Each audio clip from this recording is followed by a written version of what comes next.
about South Africans. South Africans are not xenophobic, nor are they violent.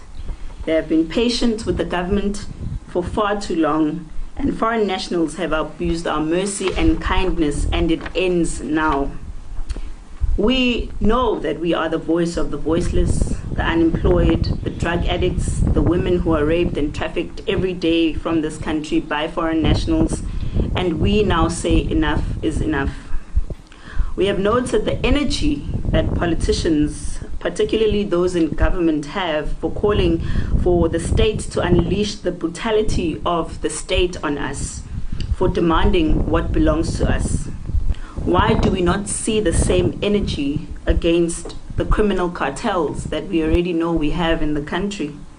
Not once have we had government calling out Nigerians for selling drugs in South Africa and destroying the future of this country. And just yesterday we were watching them on another episode of Sizokuthola telling us that the ground is fertile for crime in this country.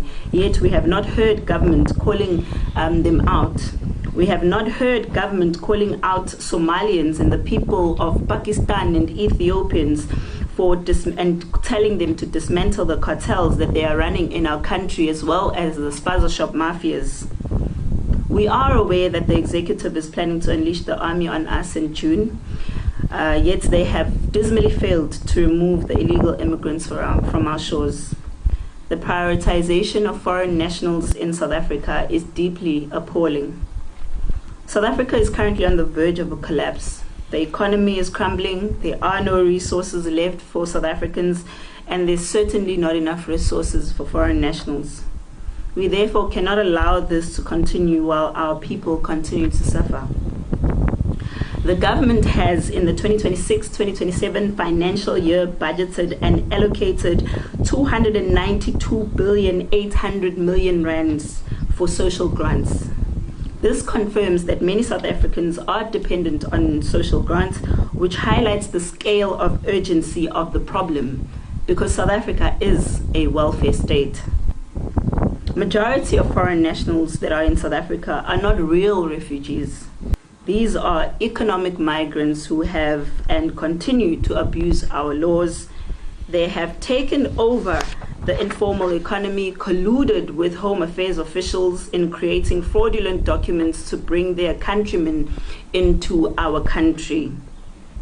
Our township economy has been hijacked by Somalians and foreign nationals from Pakistan and Ethiopia. In Durban alone, over 340 permits have been given to foreign nationals to operate in the Durban CBD as we sit here currently. The strain in our public facilities is getting out of hand, with the departments such as health, education, and social development struggling to service South Africans properly because they end up having to service a lot more foreign nationals than they should. The underfunding of the BMA is also a grave concern to us, and that requires urgent intervention. It is pointless to fund the Department of Labor so that they can employ 10,000 inspectors when your borders are wide open. This is poor planning from the government, because those 10,000 inspectors should be assisting the only 800 immigration officers that we have in the entire country. We have noted hundreds of thousands of migrants coming to our country as tourists and then end up as refugees and business people, as well as criminals or even employers. The time has come for government now to close the tap and deport all of these immigrants. We do not want to see illegal immigrants working for Checkers 6060 coming to our homes to deliver our food, as this is not a critical or scarce skill. These jobs must be reserved only for South Africans in order for us to win the war against inequality and poverty. There must be a stringent system and laws that prevent drug lords from Nigeria to access our country as they please. This has been going on for far too long, with them even having places that they've taken over and they dominate, making it no-go areas for South Africa. And it is now a time that it comes to an end. The government needs to decide which side they are going to take. Will they stand with South Africans, or are they going to stand with these criminal syndicates? We have noted the irresponsible actions of Home Affairs and the municipality of pulling the wool over the faces of South Africans, when we know that there is no way that immigration officers can screen 457 immigrants in less than 3 hours, when ordinarily it takes a whole day to screen one immigrant.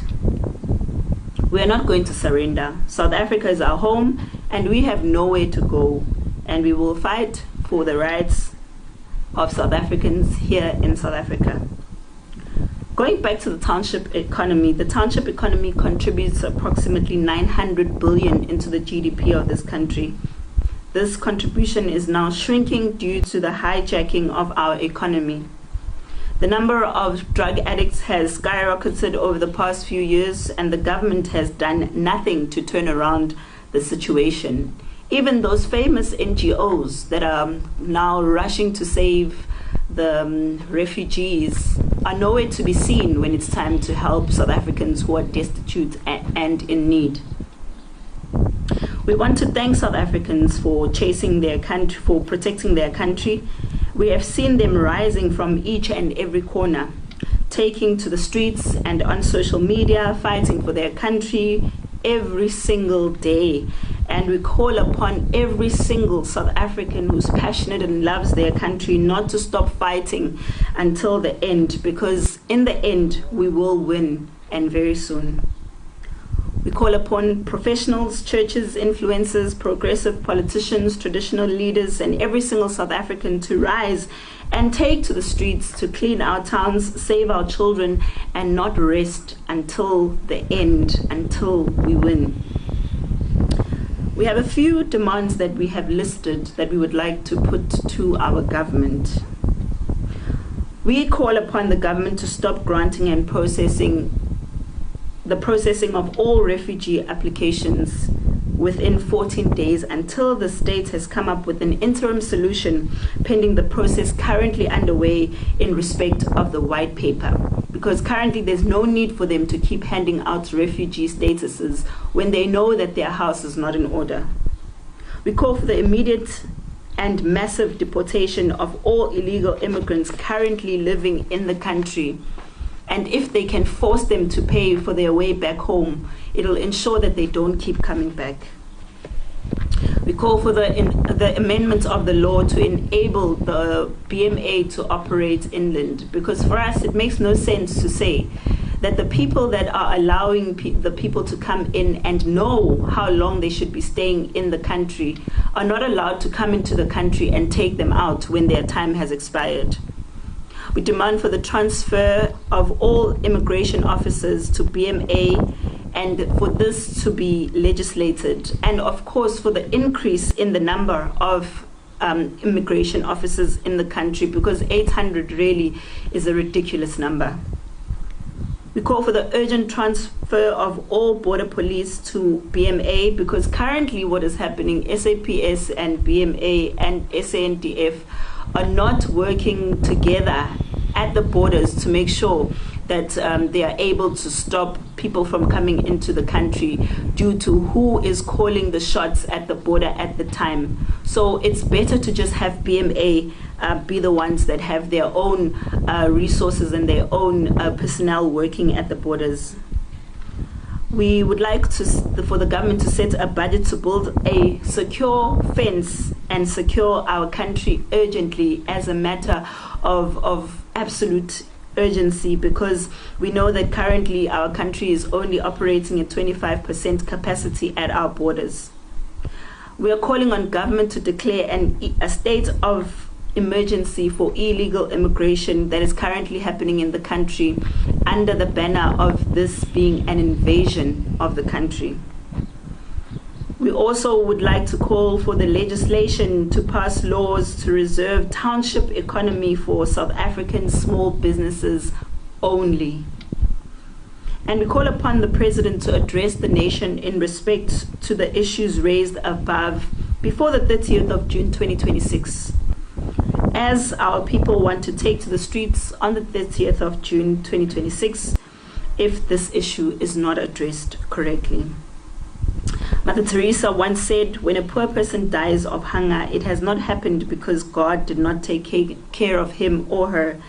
It happened because neither you nor I wanted to give that person what he or she needed. Our people want justice, and they want it now. Let us all rise to save our country, save our people from hunger and inequality. South Africa will be great again. It just needs all of us to rise and defeat our enemy. And tomorrow we must all rise and play a role to defend our heritage. And God bless South Africa.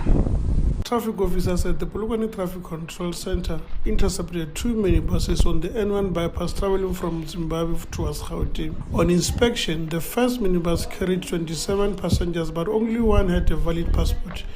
The second minibus carried 23 passengers, with only one also in possession of a valid passport. The immigration team had processed 48 individuals found to be in the country illegally. The group will be escorted back to Beitbridge for deportation in line with legal prescription. Talking is that out of all these kumbis, there's only one person in this kumbi who has got a passport. All the other passengers do not have passports, and they are alleging that they've crossed through the river, which is strange. And they crossed through the river in the middle of the night. They paid 100 rand in the river for them to be transported over to this side. Both buses or minibuses have been impounded for breaching their operating license condition. The Department of Transport and Community Safety remains committed to upholding road safety and protecting commuters and working with the law enforcement to stop illegal activities in our province.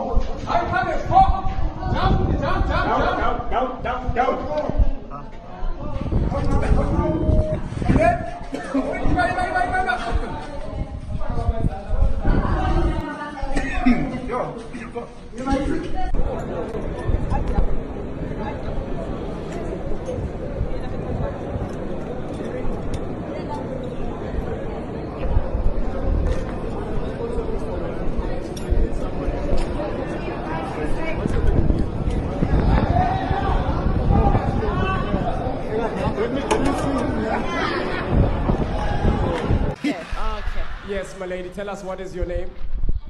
My name is Pumelela. Hi, Pumelela. I recently moved to Cape Town about 3 years ago. So I'm in the... No, listen. Cape Town is amazing. I'm from the Eastern Cape, and it's honestly. And then moving to Cape... Wait, what's the shit? Eastern No, Cape. listen. Let her cook, guys. Let her cook. Let me cook.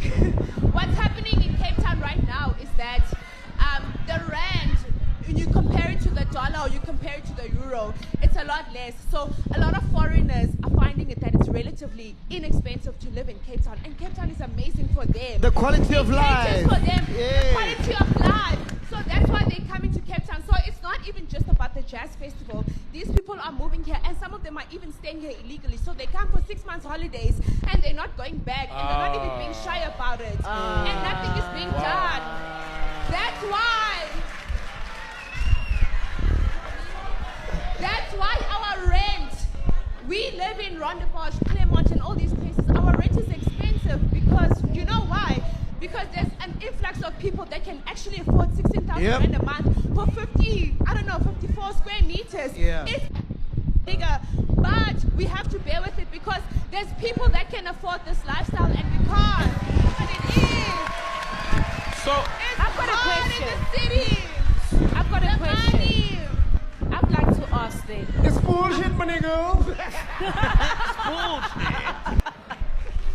My question is, so are we saying that there's a lot of illegal white foreigners this side? Whoa! and to make things